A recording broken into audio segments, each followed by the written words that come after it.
Mě to schovala. No víš, že jsem bíložravec? Schová mi to.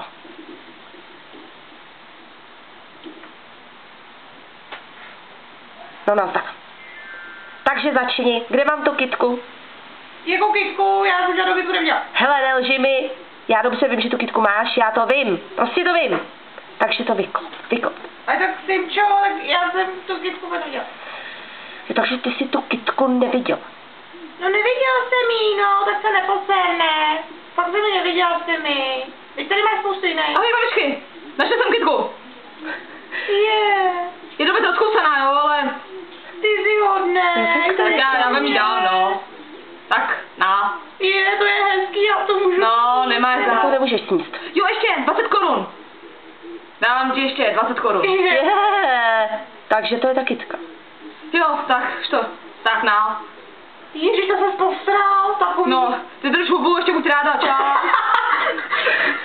No podívej si mi. Jo, takhle to je. Takže ty zůstáváš klidně kytky. Já nevím, ne, tak si to klidně vem, jestli to chceš. A ještě k tomu poukaz. Ty chceš poukaz do biologické zahrady. Je to normální? Tak promiň, já jsem nějaký hlad.